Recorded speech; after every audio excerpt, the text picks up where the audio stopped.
Dear students, in this video we will read second section of lesson 1 history, which is the making of nationalism in Europe. Europe में राष्ट्रवाद का निर्माण. Student, this is third video of this lesson. You can watch previous video in 10th class playlist on my channel. तो students थोड़ा हम discuss करेंगे कि अब तक हमने इस लेसन में क्या देखा.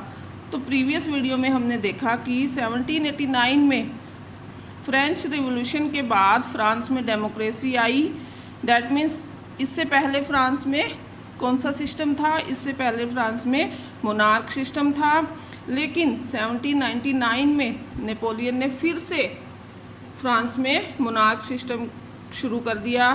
नेपोलियन ने शुरुआत में कुछ अच्छे काम भी किए, लेकिन जैसे जैसे कंडीशन उसके कंट्रोल में आने लगी तो उसने कई ऐसे काम भी किए जिससे कि वहाँ के लोग उसके अगेंस्ट चले गए. जैसे कि उसने टैक्स बढ़ा दिए, सेंसरशिप लागू कर दिया और लोगों को फोर्सली आर्मी में भर्ती करने लग गया, क्योंकि वह धीरे धीरे सारे यूरोप पर अपना कंट्रोल करना चाहता था. तो आई होप यहाँ तक आपको अच्छे से समझ आ गया होगा. Now I am going to start our next topic. If you look at the map of mid-18th century Europe, you will find that there were no nation states as we know them today. तो students ये कह रहा है कि अगर आप मिड-18th century के Europe के मैप को देखोगे तो वहाँ पर ऐसे नेशन स्टेट नहीं मिलेंगे जैसे कि आज है. What we know today as Germany, Italy and Switzerland were divided into kingdoms, जिन्हें आज हम जर्मनी, इटली और स्विट्जरलैंड के रूप में जानते हैं. Duchies and cantons whose rulers had their autonomous territories, कि ये तब क्या थे?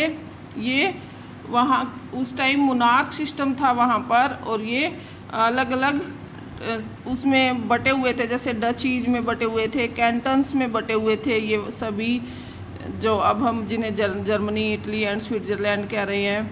Eastern and central Europe were under autocratic monarchies within the territories of which lived diverse peoples. ईस्टर्न एंड सेंट्रल यूरोप जो थे वो किसके अंडर में थे? वो थे ऑटोक्रेटिक मोनार्कीज में, यानी निरकुंश राजतंत्र था वहाँ पर. और जो वहाँ पर निरकुंश राजतंत्र था जो अलग अलग टेरिटरीज में बटा हुआ था. और वहाँ पर कौन रहते थे? वहाँ पर डाइवर्स पीपल्स रहते थे, यानी कि जैसे उनकी कल्चर अलग अलग था, लैंग्वेज अलग अलग थी, बहुत से अलग अलग टाइप्स के लोग रहते थे. तो स्टूडेंट्स ये मैं थोड़ा बता दूँ कि ये क्या है. चलो एक मिनट नेक्स्ट लाइन देखते हैं. They did not see themselves as sharing a collective identity और ए कॉमन कल्चर. तो वे अपने आप को एक सामूहिक पहचान या किसी संस्कृति का हिस्सा नहीं मानते थे. यानी कि जो डाइवर्स पीपल थे वो अपने आप को कोई भी कलेक्टिव आइडेंटिटी का हिस्सा नहीं मानते थे. तो ऐसा क्यों था? तो ये देखिए स्टूडेंट्स, फॉर एग्जांपल जैसे ये एक राज्य है. उस टाइम यूरोप जो था वो एम्पायर में बटा हुआ था, बहुत से अलग अलग एम्पायर में. तो ये दूसरा राज्य है, ये यहाँ तीसरा है. तो अब सपोज यहाँ जो रूलर है उसने इस एरिया के आधे हिस्से पर अपना कंट्रोल कर लिया. अब इसका एरिया क्या हुआ? ऐसे बढ़ गया. तो अब यहाँ रहने वाले जो लोग थे उनकी हिस्ट्री अब क्या हो गई? चेंज हो गई. उनका राजा चेंज हो गया. तो इसी तरीके से ऐसे ही फिर इस राजा ने फिर ऐसे यहाँ पूरे हिस्से पर कंट्रोल कर लिया. तो यहाँ अब इन सब लोगों की हिस्ट्री क्या हो गई? हिस्ट्री चेंज हो गई. यहाँ रहने वाले लोग भी आ गए, यहाँ रहने वाले लोग भी आ गए, यहाँ भी रहने वाले लोग आ गए. तो अब ये डाइवर्स पीपल हो गए कि सबकी लैंग्वेज अलग अलग हो गई, कल्चर अलग अलग हो गया.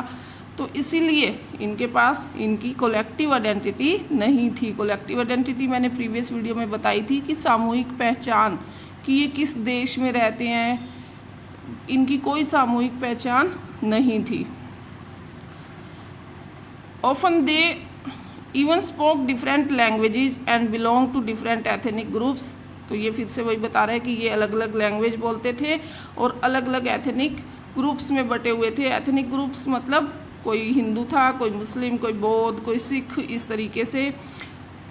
The Habsburg empire, that ruled over Austria Hungary, for example, was a patchwork of many different regions and peoples.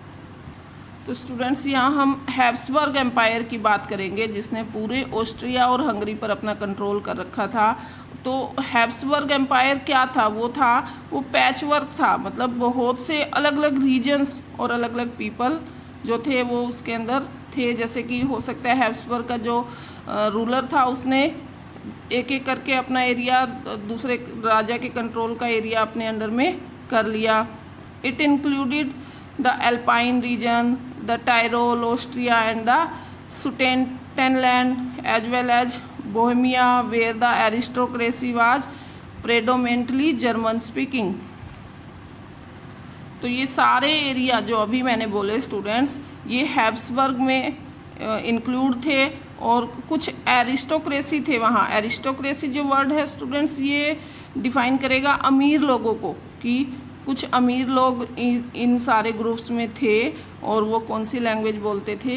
वो जर्मन बोलते थे। It also included the Italian speaking provinces of Lombardy and Venetia, और इसमें ये भी include थे Italian बोलने वाले लोग भी, और जो लुम्बार्डिया और विनेतिया के इटालियन बोलने वाले लोग थे वो भी इसके अंदर इंक्लूड थे। इन Hungary half of the population spoke Magyar while the other half spoke a variety of dialects. अब हंगरी में आधी जो पॉपुलेशन थी वो मैग्यार बोलती थी, मैग्यार वहाँ की लैंग्वेज है स्टूडेंट्स, और बाकी के जो आधे लोग थे वो बोलते थे बहुत सी अलग अलग टाइप्स की language. In Galicia the aristocracy spoke Polish, Galicia में जो अमीर लोग थे, जो कुलीन वर्ग था, वो पोलिश बोलता था। Beside the three dominate groups, और इन तीन ग्रुप्स के अलावा there also lived within the boundaries of the empire a mass of subject peasant people, यानी कि इन तीन ग्रुप्स के अलावा इस एम्पायर की जो बाउंड्री थी वहाँ पर बहुत से अलग अलग टाइप्स के लोग रहते थे, जैसे कि पीजेंट यानी कि किसान, Bohemians and Slovaks to the north, Slovenes in Carniola, Croats to the south and Roumans to the east in Transylvania. तो स्टूडेंट्स ये वो लोग थे जो हैब्सबर्ग की बाउंड्री पर रहते थे सब। Such differences did not easily promote a sense of political unity. अब ऐसे अलग अलग डिफरेंस के लिए अलग अलग होने के कारण वहाँ पर पॉलिटिकल यूनिटी नहीं थी। तो स्टूडेंट्स ये मैंने अभी बताया था पॉलिटिकल यूनिटी मतलब कि जैसे ये यहाँ मैंने बताया था कि कैसे एक रूलर जो है वो अपना एरिया बढ़ाने के लिए दूसरे एरिया पर कंट्रोल करता है। तो इनके पास पॉलिटिकल यूनिटी कैसे बनेगी, क्योंकि ये तो फिक्स है ही नहीं कि इनके पास एक राजा कब तक है, कभी भी किसी भी टाइम कोई दूसरा राजा इनके एरिया पर अपना कंट्रोल कर सकता है। तो इसलिए यहाँ इनकी क्या नहीं थी, पॉलिटिकल यूनिटी नहीं थी। The only tie binding these diverse groups together was a common allegiance to the emperor। तो अलग अलग डाइवर्स ग्रुप होने के बावजूद भी केवल एक ऐसी चीज़ जो इनको आपस में जोड़ के रखती थी वो थी इनके रूलर के प्रति इनकी निष्ठा। How did nationalism and the idea of the nation state emerge. तो राष्ट्रवाद और राष्ट्रीय राज्य का विचार कैसे उभरा, कैसे आया, अब हम ये यहाँ देखेंगे। हम आ गए हैं 2.1 the aristocracy and the new middle class, मतलब कि कुलीन वर्ग या अमीर वर्ग, धनी वर्ग जो था वो, और मध्यम वर्ग। Socially and politically a landed aristocracy was the dominant class to the continent. तो यहाँ कौन से कॉन्टिनेंट की बात हम कर रहे हैं स्टूडेंट्स? यूरोप कॉन्टिनेंट की बात कर रहे हैं। और इस कॉन्टिनेंट में जो सबसे ज़्यादा पावरशाली जो ग्रुप था वो था एरिस्टोक्रेसी ग्रुप, यानी कि अमीर लोगों का ग्रुप, जो कि सोशली और पॉलिटिकली दोनों ही तरीके से बहुत ज़्यादा पावरफुल था। और ज़्यादातर जो ज़मीन थी वो भी इन्हीं के पास ही थी। The members of this class were united by a common way of life that cut across regional division. अब इस क्लास के जो मेंबर्स थे वो आपस में जुड़े हुए थे, क्योंकि उनका जो रहने का तरीका था वो क्या था, वो सेम था, कॉमन था, क्योंकि ये सब क्या थे, अमीर थे। और सभी का, जैसे कि एरिस्टोक्रेसी क्या करते थे, इनके पास पैसा होता था, ये किसी भी एरिया पर अपना कंट्रोल कर लिया, जैसे एक ने यहाँ कर लिया, एक ने यहाँ कर लिया, एक ने यहाँ कर लिया, तो इनका जो वे ऑफ लाइफ है वो तो सेम हो गया और ये अलग अलग डिवीजन में भी हो गए।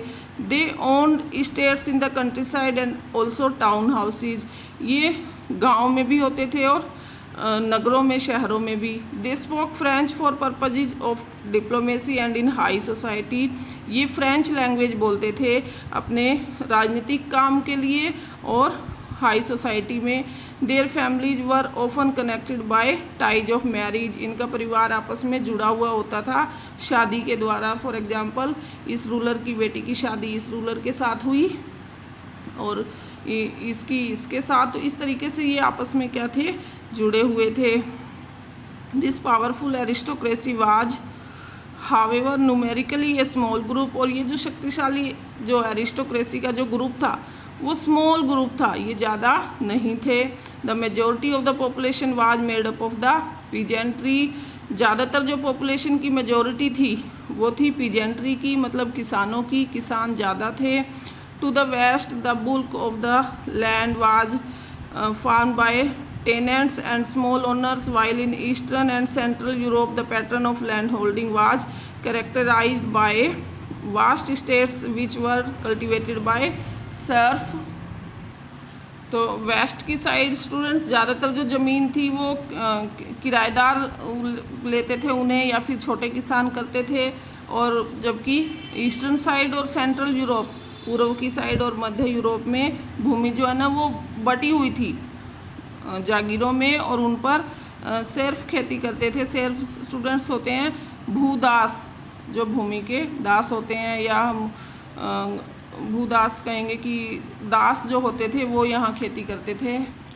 तो स्टूडेंट्स अब हम आ गए हैं हमारे पेज नंबर 9 पर।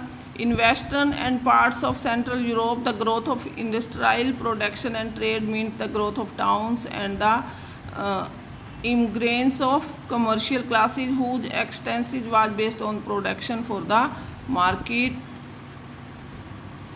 तो स्टूडेंट्स यूरोप का जो वेस्टर्न पार्ट था उसकी जो ग्रोथ थी, उसका जो विकास था वो डिपेंड था इंडस्ट्रियलाइज प्रोडक्शन में, यानी कि मशीनों का टाइम आ गया, यहाँ मशीनों से काम होने लग गया था, जिसकी वजह से शहरों में फैक्ट्रियाँ लग गई, और फैक्ट्रियों में काम करने की वजह से, प्रोडक्शन की वजह से टाउन्स का विकास हुआ, और इनका यहाँ रहने वाले लोगों का, मतलब टाउन्स में रहने वाले लोगों का और वेस्टर्न यूरोप का जो लोगों का डेवलपमेंट जो था वो प्रोडक्शन फॉर द मार्केट पर ही डिपेंड था, यानी कि जो फैक्ट्री में जो सामान बनेगा वो मार्केट में बिकेगा, तभी इनका डेवलपमेंट होगा। तो वो जितना ज़्यादा प्रोडक्शन होगा इतना ही इन्हें बेनिफिट होगा।